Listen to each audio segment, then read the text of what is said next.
quelque chose ici. Et avant même de sortir, elle est déjà en train de dire, alors non, moi, ce qu'on dit là-bas, je ne crois pas à ça.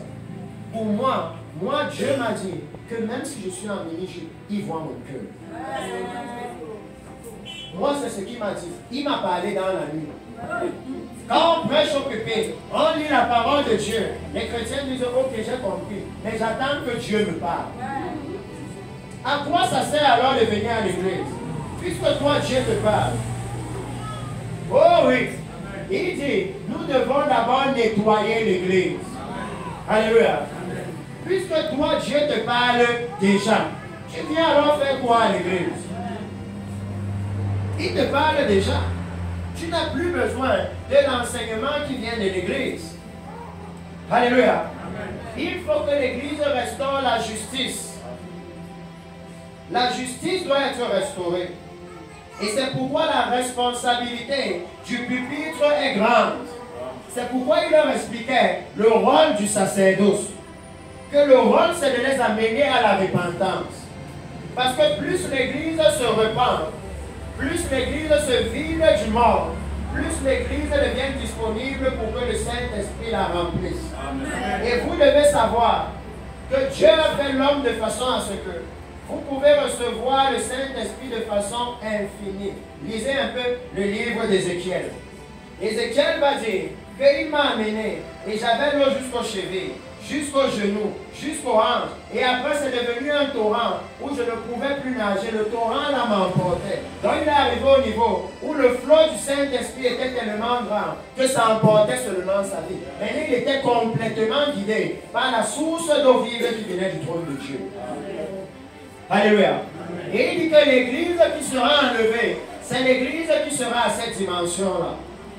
C'est ça l'église qui sera enlevée. Et plus l'église se sanctifie, plus l'église donne la place pour que le Saint-Esprit prenne le contrôle de sa vie. Amen. Alléluia. L'église doit savoir ces choses. Et vous le voyez dans lundi, qu'en effet, après tout ce temps, vous devriez être des maîtres dans les choses de Dieu. Alléluia. Quand il leur parle du sacerdoce, quand il leur parle du ministère, quand il est en train de leur dire que le ministère de Melchisedec, il a dit numéro 1, le ministre de Dieu, le serviteur de Dieu est appelé par Dieu seulement. Il a dit numéro 2, le serviteur de Dieu a pour rôle d'amener les autres à la repentance. Il dit que vous tous dans l'église, normalement quand vous rentrez au quartier, si vous servez Dieu, quand ils regardent votre façon de vivre, ils veulent se repentir. Amen. Parce qu'ils reconnaissent que la femme, n'est-ce pas, c'est la maman qui faisait comme ça. Comment elle a changé comme ça maintenant? Qu'est-ce qui lui est arrivé? Ils veulent chercher qui est le Seigneur. Ils veulent chercher. Que rien que votre façon de vivre, quand quelqu'un voit ça, il comprend que non, je suis loin de Dieu. Il faut que j'aille voir le frère là. Il faut qu'il me dise comment lui il a fait. N'est-ce pas, avant il cherchait les femmes ici avec moi. Et maintenant, il n'est plus dedans. Tous les endroits là, on ne le voit plus. Il a fait comment? Alléluia. Que l'église était censée conduire les autres à la repentance. Et il dit ici que alors que depuis tout ce temps, l'église devait être des maîtres, il devait être mature. Si vous lisez la version, les versions comme la version parole de vie, il va dire que vous devez être mature, vous devez être adulte. Alléluia. Il dit que depuis que le Seigneur est allé à la croix, l'église devait maintenant être mature, mûre. Il devait être un fruit prêt à être cueilli pour l'enlèvement. Parce que l'enlèvement, c'est le jour de la grande récolte. Alléluia. Oh oui, j'aime venir dans les zones comme ça, parce qu'il y a beaucoup de personnes qui font les chants. Et tout le monde sait que quand on fait le chant, on a besoin de la pluie qui est en train de tomber cette jour-ci. Si on était arrivé jusqu'au mois-ci et qu'il ne pleut pas encore, les gens devaient être en train de pleurer. N'est-ce pas? Il dit que c'est la même chose. Avant la venue du Seigneur, il a promis la dernière gloire dans l'Église. La dernière gloire qui doit amener l'Église à la maturité spirituelle. Pour que cette Église-là soit prête pour l'enlèvement. Il a promis ça à l'église. Même dans le livre de Jacques, il parle de ça. De comment le laboureur attend patiemment la pluie avant de récolter le fruit de la terre. Alléluia. Et maintenant, le message que le Seigneur est en train de nous donner, c'est qu'il veut visiter l'église. Il veut amener sa dernière pluie dans l'église. Alléluia. Et il dit que pour ça, il a besoin que l'église soit prête. Alléluia. C'est pourquoi ici il a dit que vous qui deviez être les maîtres dans les choses de Dieu, vous avez de nouveaux besoins qu'on vous enseigne les rudiments des paroles de Dieu. Et quand vous lisez ce qu'on a lu en haut, ce sont les rudiments, les choses élémentaires. Que non, les pasteurs sont là pour amener l'église à la repentance. Alléluia. Les serviteurs de Dieu sont là pour amener l'église à la repentance. Il dit ça, c'est basique, c'est élémentaire. Que le message qui vient du pupitre est là. Il dit, ils sont là pour le péché. C'est là pour pointer le péché, afin que les gens se détournent du péché et que la faveur de Dieu vienne dans leur vie. Amen. Alléluia. Amen. Mais nous avons décidé de vendre la faveur de Dieu. Nous avons décidé de vendre. Et vous voyez le Seigneur dire que lorsqu'il en parle comme ça, il a dit donc, vous en êtes venus à avoir besoin du lait. Il dit ici, vous en êtes venus au point d'avoir besoin non de la nourriture solide, mais du lait. Celui qui continue à se nourrir de lait n'a aucune expérience de la parole qui enseigne ce qu'est une vie juste. Il dit que la parole, ça nous enseigne c'est quoi une vie juste. J'ai déjà pris cette vie volontairement. Ça veut dire qu'il est en train de dire qu'il n'y a pas deux standards de vie juste. Dans un pays, il n'y a pas deux justices. Il n'y a pas deux codes pénals. Alléluia. Amen. Il n'y a pas non, pour toi c'est le péché et pour moi ce n'est pas le péché. Que non, tu sais, moi Dieu m'a dit que je peux aller semer une semence. Toi il t'a dit ne fais pas. Donc pour toi ce n'est pas grave, pour moi c'est bon. Il y a un problème. Il n'y a pas de justice. Amen. Alléluia. C'est pour ça qu'il dit que non, la parole est censée. Il dit, vous n'avez pas d'expérience de la parole qui enseigne ce qu'est une vie juste. Ça veut dire que quand l'Église lit cette Bible, ce que cette Bible doit produire dans nos vies, c'est la justice. Amen. Alléluia. C'est la justice que ça doit produire.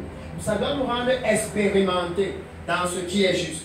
Et si je lis ça dans la version Louis II, il dit, or quiconque en est au lait n'a pas l'expérience de la parole de justice, car il est un enfant.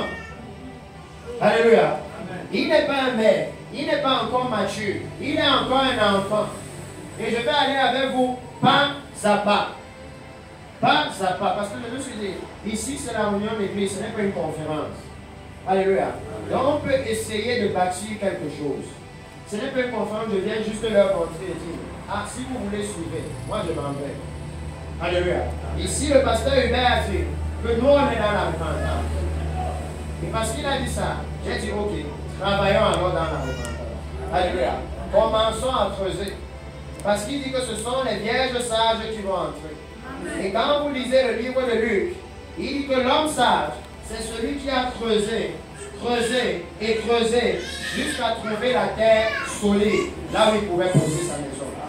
Donc nous aussi, nous devons creuser et creuser dans les Écritures jusqu'à arriver sur ce qui est tangible, palpable. Où il n'y a plus de doute. On sait que voici ce qui est la justice. Alléluia. Plus aucune confusion. Allons dans le livre de 1 Corinthiens. Parce que ici, je vais définir certaines choses. Et j'ai dit ici hier que chaque fois que le Seigneur parle, la Bible est la balance.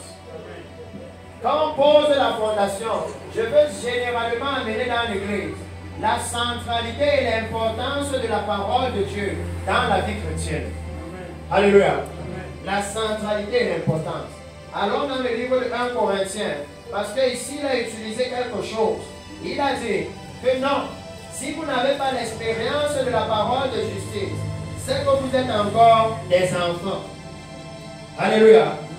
Dans la version, le semeur dit, celui qui continue à se nourrir de lait n'a aucune expérience de la parole de la parole qui enseigne ce qui est juste. Et ici, il est pire. Parce que ici, il ne dit pas c'est un enfant. Il dit, car c'est encore un bébé. Alléluia. Parce que maintenant, c'est le moment dans l'église. Jésus vient chercher une église mature. Donc, nous devons nous assurer que nous ne sommes plus des bébés spirituels. Amen. Parce que ici, maintenant, nous allons voir que le bébé spirituel, ce n'est pas forcément celui qui est venu à l'église il y a 2 semaines. Parce que parfois, il vient à l'église il y a 2 semaines et il est capable de voir le péché, l'immoralité, la corruption et il fuit. Que celui qui est mature spirituellement, regardez ce qu'il a dit. Il dit, vous êtes censés avoir eu le temps. Ça veut dire qu'ils sont dans l'église depuis, mais ils sont toujours bébés. Que depuis ils sont dans l'église, 20 ans, 10 ans, mais ils n'ont pas l'expérience de ce qui est une vie juste. Ils n'ont toujours pas compris. Pourtant, la Bible dit que ce sont les justes et les saints qui hériteront le royaume de Dieu. Depuis 20 ans, ils n'ont pas encore compris ça. Alléluia. Donc nous allons aller pas à pas pour voir quelles sont les marques d'un bébé spirituel dans la Bible. Comme ça, chacun peut jauger sa vie. Et si quelqu'un voit que je suis encore bébé, alors il sait qu'il a besoin de rapidement se mettre à jour. Alléluia. Amen. Parce que le Messie ne va pas forcément attendre que vous deveniez mature pour venir. Alléluia. Amen. À son heure, il viendra. Dans le livre de 1 Corinthiens, et je vais lire à partir du chapitre 3 directement. 1 Corinthiens chapitre 3. Et regardez ce que la Bible dit. Dans 1 Corinthiens chapitre 3. Oh, si vous lisez ça, dans la version parole de vie, vous serez choqués. Il dit, je lis dans la version le semeur. En réalité, frères et sœurs, je n'ai pas pu m'adresser à vous comme à des hommes et à des femmes conduits par l'esprit. Alléluia. Ça veut dire qu'il est en train de dire que ce que je vous ai prêché, c'est comme à des personnes, si vous lisez la version parole de vie, il dit comme à des personnes qui n'ont pas l'esprit. Que c'est comme ça qu'il leur a parlé. Il dit, je ne vous ai pas parlé comme à des personnes conduites par l'esprit. J'ai dû vous parler comme si vous étiez des hommes ou des femmes livrés à eux-mêmes. Donc comme si ce sont des personnes qui vivent encore selon la chair. Et il dit, comme à des femmes ou des hommes livrés à eux-mêmes, comme à des petits enfants en Christ. Alléluia. Des petits enfants. Et il continue en disant, c'est pourquoi je vous ai donné du lait et non de la nourriture solide, car vous n'auriez pas pu l'assimiler. Alors, et même aujourd'hui, vous êtes encore incapables de la supporter. Parce que vous êtes comme des hommes et des femmes livrés à eux-mêmes. Et le livrer à eux-mêmes, c'est capital. Parce que si nous avons le temps de retourner dans Genèse chapitre 3, dans la version Le Semeur, vous allez voir que quand le serpent est venu avec son évangile, ça a produit ce qu'on a dans l'église aujourd'hui. Dans la version Le Semeur, il a dit à la femme que Dieu sait que vous serez comme des dieux, décidant vous-même de ce qui est bien ou mal. C'est pourquoi l'église est comme ça. Chacun a son image. Quand vous voyez une église comme ça, vous savez que le serpent est passé ici. Chacun décide de ce qui est saint. Pour moi, c'est ça qui est saint. L'autre dit pour moi, c'est ça. L'autre dit moi, je pense que c'est ça. L'autre dit moi, je dis que c'est ceci. Chacun a son standard. Et le problème, c'est que nous allons dans un royaume où il y a un seul standard. Je vous ai donné un exemple. Lisez toute votre Bible. Chaque fois qu'on dit qu'un ange est venu en robe blanche, en robe blanche, en robe, il n'y a pas de standard là-bas. Il n'y a pas deux. Alléluia. Donc le Seigneur est en train de demander que l'Église puisse réaliser, les chrétiens nés de nouveau puissent réaliser qu'il n'y a pas de sainteté, il n'y a pas de justice. Que dès le moment où vous vous rendez compte que moi ce que je dis que Dieu m'a dit là, c'est différent de ce que la Bible dit, repentez-vous et préférez ce que la Bible dit. Parce que s'il y a un endroit là où on est sûr que Dieu a parlé, c'est dans la parole de Dieu aussi. Alléluia. S'il y a un endroit sûr. Il continue à leur parler en disant, vous êtes encore incapables de la supporter, parce que vous êtes comme des hommes et des femmes livrés à eux-mêmes. Regardez maintenant ce qu'il explique. Quelles sont les caractéristiques? Alléluia. Amen. Parce que si on enseigne dans l'église, vous devez connaître les caractéristiques. Vous devez pouvoir voir en vous ce que Dieu veut voir en vous. Amen. Si vous voyez que ce n'est pas là, il dit, l'église n'est pas encore enlevée. Il y a encore peut-être l'espoir de la repentance. Amen. Parce que même ici, si nous avons le temps, je dois dire à l'église ici qu'il y a des lignes rouges dans le salut que vous avez là. Il y a des parties de la Bible où il dit qu'il y a une ligne comme ça, si vous traversez ça, vous ne pouvez plus revenir à la vie. Alléluia. L'église doit savoir tout ça. Il dit ici que parce que vous êtes comme des hommes et des femmes livrés à eux-mêmes. En effet, lorsque vous vous jalousez les uns les autres, que vous vous disputez, n'êtes-vous pas semblables à des hommes livrés à eux-mêmes? Ne vous comportez-vous pas d'une manière humaine? Il dit que lorsque vous voyez dans l'église qu'il y a la jalousie, lorsque vous voyez l'église où les femmes font le concours de beauté, qu'elle est venue avec la robe rouge, la semaine prochaine je vais la défier. Au lieu de venir écouter la parole de Dieu, on vient montrer notre dernière valise à l'église. Il dit que lorsque vous voyez ça, vous savez que ce sont encore les gens qui sont livrés à eux-mêmes. Ils sont encore charnels. Lorsque vous voyez que dans l'église, souvent les jeunes filles font la concurrence avec Maman Pasco. Vous savez que l'église là est encore charnelle. Alléluia. Oh oui. Parce que vous devez voir, il dit que quand vous voyez l'église qui vit encore dans le péché, c'est une église charnelle. Que cette église-là est encore bébé. C'est pourquoi il y a des choses de la parole de Dieu qui ne peuvent pas encore digérer. Alléluia. Il y a des choses que Dieu ne peut pas encore leur donner, parce que c'est la nourriture solide. Si vous prenez un bébé ici, et vous lui donnez le plantain, vous allez le tuer. Alléluia.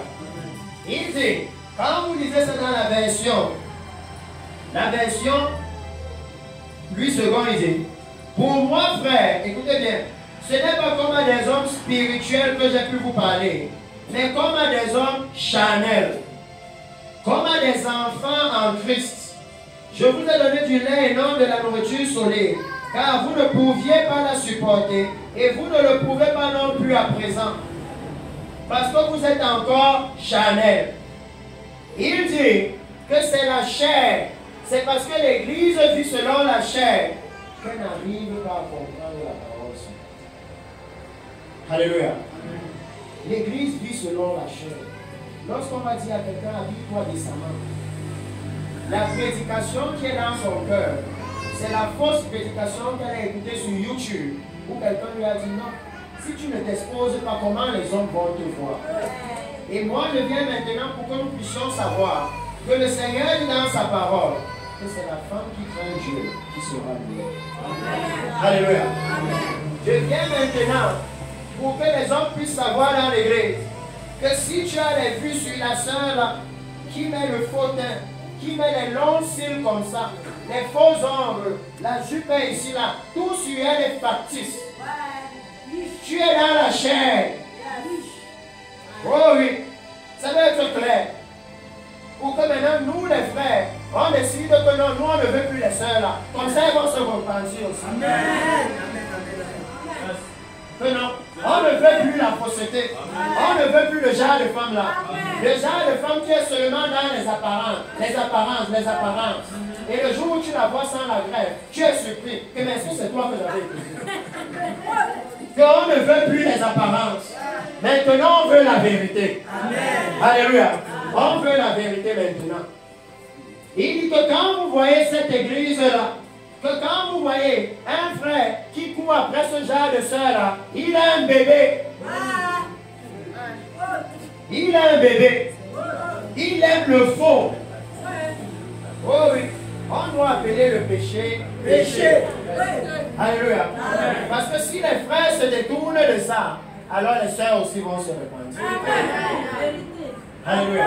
Elles vont se repentir. Elles continuent à faire ça parce qu'il y a des clients pour ça dans l'église.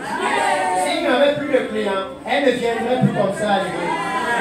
C'est parce qu'elles ont trouvé que nous, les frères, nous sommes très charnels. Là où Dieu dit que lui ne regarde pas à l'apparence, nous on regarde uniquement à l'apparence. C'est pourquoi je viens dire aux frères que ne vous y trompez pas. Si elle ne peut pas se soumettre à Dieu, alors qu'elle dit qu'elle est enfant de Dieu, ce n'est pas à toi qu'elle va se soumettre. Tu perds ton temps. Si elle vient à l'église et elle ne craint pas Dieu, alors qu'elle dit qu'elle sait que c'est lui qui a créé toutes choses, toi là, tu vas faire comment? Tu vas faire comment?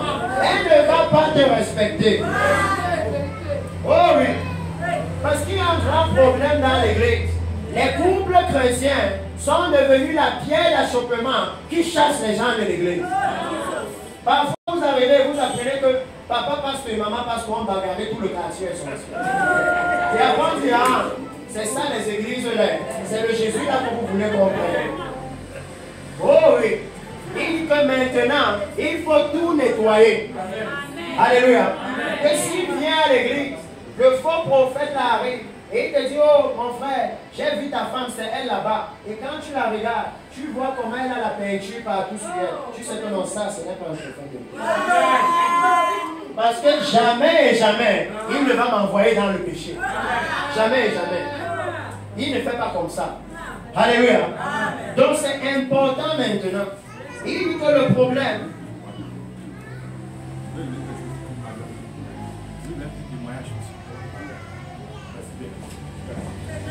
Alléluia.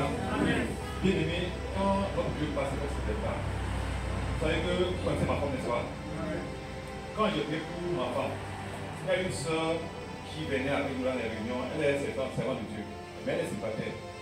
Dans mes prières, je me suis orienté mon regard vers elle. Elle est quand même claire de teint. Je ne sais pas si c'est la peinture qu'elle met autour, je ne sais pas trop discerner. Mais une nuit dans mon songe, je vois comment le Seigneur m'a montré comment elle a mis la vraie peinture là. Elle l'a badigeonnée sans pas, elle était déjà venue. Hey, Seigneur, ça c'est quel genre de femme que je suis en train de demander que tu me donnes comme ça. Si c'est la gens, si je ne suis pas moi là. Parce qu'une femme qui est badijonnée comme ça, je demande à Dieu de me donner une femme. Je sais que le badigeonnement n'est pas bon. Maintenant, le Seigneur me montre une femme qui est badijonnée. Je vais te parler. Alors que je suis convaincu que ce n'est pas une bonne femme. Que ce n'est pas une bonne chose que de mettre les machins ce soir. Donc, j'ai compris que ce n'était pas. Et j'ai laissé de côté. Et maintenant, Dieu m'a donné ce qui est normal, conforme. Noir chocolat que vous connaissez.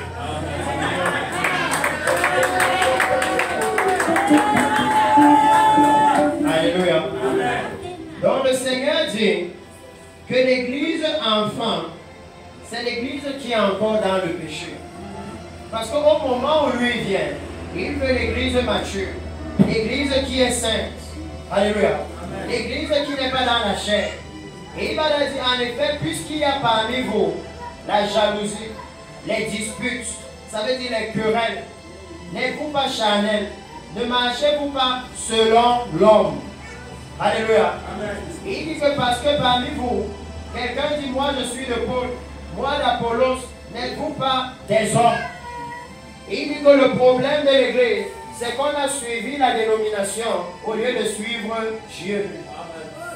Oh oui, on a abandonné la justice, on a abandonné la droiture, abandonné la sainteté. Nous on aime le pasteur qui nous dit ce qu'on veut entendre. Que non, j'aime mon pasteur. Vraiment quand je mets la grève, il me dit non ma fille, coupe encore ça bien comme ça. Comme ça tu seras comme la femme de la télé là. J'aime l'évangile là. Que maintenant dans l'église, chacun a façonné sa part d'évangile. Que moi c'est le genre-ci que j'aime. Et lui il est en train de leur dire non. Ce n'est pas une question de Paul ou d'Apollos, c'est une question de Dieu. Alléluia. Et Dieu n'a pas deux évangiles. Il n'a pas deux messages. On a vu ça hier, que lui a un évangile éternel. Alléluia. Donc l'église doit maintenant se réveiller. Parce que le temps est en train d'arriver. Et vous le voyez, commencez à les enseigner. Les enseigner pas à pas. Pour que l'église sache que peu importe le nombre d'années que j'ai dans l'église, si je n'ai pas encore l'expérience de la parole de justice. Alléluia. Il dit que je suis encore un bébé. Alléluia. Je suis encore un enfant. Parce qu'il dit ceci, que regardez ce que la parole de Dieu est censée amener dans l'église. Le livre de Romains. Romains chapitre 2. Romains chapitre 2. Regardez ce que la parole de Dieu est censée amener dans l'église. Romains chapitre 2. Je vais lire à partir du verset 17. Il dit, toi qui te donnes le nom de Juif, qui te repose sur la loi, qui te glorifie de Dieu, qui connaît sa volonté, qui apprécie la différence des choses, étant instruit par la loi. Alléluia. Amen. Il dit que la loi de Dieu, si vous lisez même Lévitique, chapitre 10, verset 10, il dit que cette loi, c'est afin que vous puissiez faire la différence entre ce qui est saint et ce qui est profane. Et vous et moi, on sait qu'un bébé, il ne fait pas la différence. Tout ce que tu lui donnes, il envoie dans la bouche. Il dit que c'est comme ça que l'Église est devenue. Tout message qui vient, on avale. Dès que quelqu'un vient, je suis prophète, on embrasse. Je suis apôtre, on embrasse. On a perdu la capacité de faire la différence entre les choses. De faire la différence entre le vrai et le faux. Yes. L'Église n'a plus aucune base de discernement. Parce que quelqu'un vient et il a dit, non, vous ne pouvez pas discerner. Moi j'ai le don, j'ai reçu le don du discernement. Toi tu n'as pas le don là.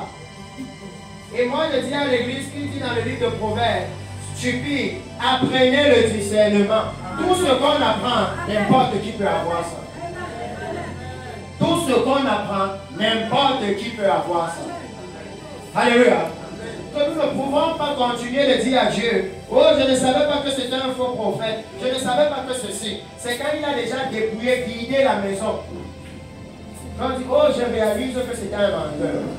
Il dit non, au moment où le Seigneur revient, l'Église doit être mature. Elle doit être capable de discerner. Un homme adulte, il discerne. C'est pourquoi il peut dire à son enfant, on ne prend pas la route. La route si est mauvaise. Parce qu'il discerne. Mais il dit que l'Église aujourd'hui ne discerne plus rien. C'est pourquoi les faux apôtres sont dans l'Église. Les faux prophètes sont dans l'Église. On ne discerne plus rien. Il dit ici que non, c'est la loi. Il dit qu'il connaît sa volonté, apprécie la différence des choses, étant instruit par la loi. Et quand l'ennemi est venu dans l'Église, il a dit aux chrétiens, oh non, ça c'était l'Ancien Testament, mettez la loi là-dedans.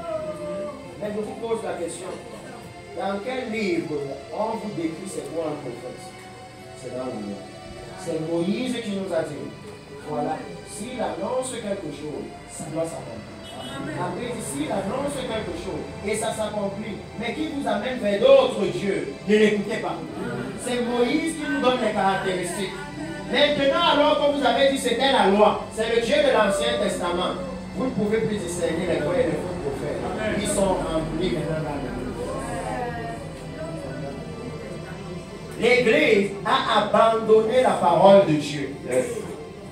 Ils ont abandonné la parole. Ils sont devenus des bébés. Regardez ce que la Bible dit. Dans le livre de Corinthiens toujours. 2 Corinthiens. Parce que je disais ça dernièrement avec ma fille qui est ici.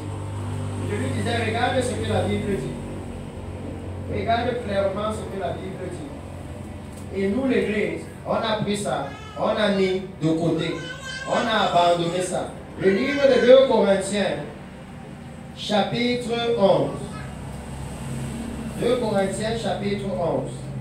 Regardez ce qu'il dit. Lorsqu'il leur parle, et qu'il veut leur donner maintenant le standard, il veut leur donner le standard de c'est quoi un apôtre de Jésus. Alléluia. Amen. Et il veut leur dire c'est quoi. 2 Corinthiens, chapitre 11. Laissez-moi un peu trouver ça. 2 Corinthiens, non, chapitre 12, verset 11 à 12. Chapitre 12, verset 11 à 12. Parce qu'à partir de ce moment, la vérité entre dans l'église. Si quelqu'un choisit d'écouter un faux prophète, c'était son choix. Moi, je suis venu et je leur ai dit ce que la Bible dit.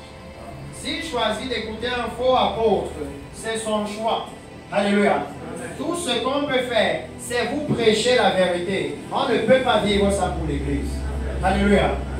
2 Corinthiens chapitre 12 verset 11 dit: voilà, je parle en insensé, mais vous m'y avez forcé. C'est vous qui auriez dû me recommander, car bien que je ne sois rien, je ne suis inférieur en rien à ces super apôtres. Il dit verset 12, qui est le point central. Alléluia. Si quelqu'un a cette version de la Bible se meurt, vous partez, vous lisez ça dedans. Il dit, et maman Maya, suis-moi très bien, parce que ça, on a rencontré ça en chemin. Il dit, les marques qui caractérisent un apôtre ont été produites parmi vous. Ça veut dire qu'il dit que s'il est un apôtre, il y a des marques qu'il doit avoir. Alléluia. Il y a des marques. De façon à ce que si vous ne voyez pas ça, ce n'est pas un apôtre. Peu importe le diplôme qu'il a, peu importe le papier qu'il a, nous on veut les marques. Alléluia. Parce qu'il dit ici, les marques ont été produites parmi vous, une persévérance sans faille. Que s'il est venu ici à Bafoussam et il a commencé en disant Jésus revient, et que 6 mois après il est en train de dire s'aimer une semence, vous aurez votre miracle. Ce n'est pas un apôtre de Jésus. Il a changé le message. Ce n'est pas une persévérance sans faille là-bas. Il a changé le message. Alléluia. Il dit des signes miraculeux, des prodiges, des actes extraordinaires. Ça doit avoir lieu dans l'église. Alléluia. Si ça n'a pas lieu à Bafoussam, alors moi je suis sans discussion. Il n'y a pas d'apôtre à Bafoussam. Ce n'est pas une affaire qu'on discute, on ne discute pas avec Dieu. Si Dieu dit que voici la marque des apôtres, sinon pas ça, si vous ne voyez pas, si vous lisez la Bible, Pierre quelque part, Jean quelque part, il y avait le réveil. Toute la ville était secouée à cause des miracles, à cause des signes, à cause du message de la croix de Jésus, à cause du message de la mort et de la résurrection de Jésus. Et quand vous regardez notre pays, on a peut-être 5000 apôtres. 5000. Mais le pays n'est même pas un peu secoué par la justice. Même pas un peu. C'est pourquoi le Seigneur demande maintenant une sérieuse repentance. Qu'on revienne au standard de la Bible. Chacun peut regarder sa vie. Et s'il voit que ce n'est pas ça, il n'y a aucune honte. On se repent. Et Dieu veut toujours nous utiliser. Mais le problème, c'est que dans la Bible, personne n'a choisi son appel. C'est lui qui décide ce qu'il va faire de lui. Donc ça doit finir que non, moi je veux devenir prophète. Et je décide d'aller dans une école où je reviens prophète. Ça n'existe pas. C'est Dieu qui choisit qui il veut. Et il fait de lui ce qu'il veut. Alléluia. Il dit que quand vous voyez ces choses dans l'église, vous savez que cette église est encore bébé. Elle est bébé, elle n'arrive pas encore à faire le distinguo. N'importe qui vient, on embrasse seulement. Tout ce qu'on leur donne, il met dans la bouche. Il met dans la bouche. Et il dit que toi, qui te flattes d'être le conducteur des aveugles, la lumière de ceux qui sont dans les ténèbres, le docteur des insensés, le maître des ignorants. Voilà pourquoi il dit, vous êtes censés devenir des maîtres. Et il dit, pourquoi est-ce que tu dois être le maître des ignorants? Parce que tu as, laissez-moi bien dire ça, parce que tu as dans la loi la règle de la science et de la vérité. Vous voyez dans quoi il dit? La loi de Dieu, la loi de Dieu. Ce que l'Église ne veut plus là. Parce que la loi de Dieu dit, si vous lisez l'Ancien Testament, s'il y a une chose à retenir de la loi de Dieu, c'est que Dieu juge le péché. Amen. C'est ça qu'il faut retenir. Amen. Dieu juge le péché. Et même dans la dispensation de la grâce, là où dans la loi il disait œil pour œil, dent pour dent. Alléluia. Amen. Dans la dispensation de la grâce, ce n'est pas fini. Parce que même dans la loi, il disait quoi? Il disait que si tu as même tué quelqu'un, sans faire exprès, sans préméditer. Tu pouvais courir, tu pars dans une ville et tu te réfugies là-bas. Et quand tu te réfugiais là-bas, on ne pouvait plus venir te tuer là-bas. Le jugement ne pouvait plus t'atteindre là-bas. Dans la loi, il annonçait déjà Christ qui va venir. Et que ceux qui ont péché, qui vont se repentir, le jugement ne va pas les atteindre. Dans la loi, alléluia, il annonçait déjà que pour ceux qui sont en Christ, il n'y a plus de condamnation. Que non, si tu as commis un péché involontaire, cours tu pars te réfugier en Christ, répands-toi rapidement et le vengeur du sang ne va pas t'atteindre. C'est pourquoi dans la grâce il dit, à moi la vengeance, à moi la rétribution. Donc il dit que le vengeur du sang est toujours là. Il n'est pas parti. Il est toujours là. Et il y a un jour qu'il a disposé pour le jugement. C'est écrit dans Actes chapitre 17, verset 30. Que Dieu commande maintenant. Il dit, j'ai sans tenir compte des temps d'ignorance. Commande à tous les hommes de se repentir. Parce qu'il y a un jour qu'il a fixé pour le jugement. Il y a le jour où il va appliquer œil pour œil, dent pour dent. Il y a un jour. Alléluia. Mais quand l'Église a rejeté la parole de Dieu, l'Église s'est retrouvée bébé. C'est pourquoi on peut prendre la parole là et leur dire non, faites les sacrifices. Les sacrifices, on donne même les montants. Le sacrifice commence à 100 000, 200 000, 300 000. Et ils sont dedans, ils ne font que faire. Ils ne font que faire. Parce que l'Église est devenue bébé. Alléluia. Et le Seigneur demande que maintenant, lui, il veut une Église mature. Parce que l'Église est l'épouse de Christ. Et Christ n'est pas un pédophile. Il n'épouse pas les bébés. Il épouse une Église mature. Alléluia. Amen. Une Église qui a la capacité de manger la nourriture solide. Alléluia. Amen. Et ici, vous voyez, le Seigneur commençait à amener le rôle de la parole. Que c'est la parole de Dieu qui devait donner le discernement à l'Église. C'est la parole de Dieu qui devait rendre l'Église maître des ignorants, docteur des insensés. Que le moment où l'Église a abandonné la parole, ils ont littéralement abandonné le Seigneur. Alléluia. Ils ont abandonné le Seigneur.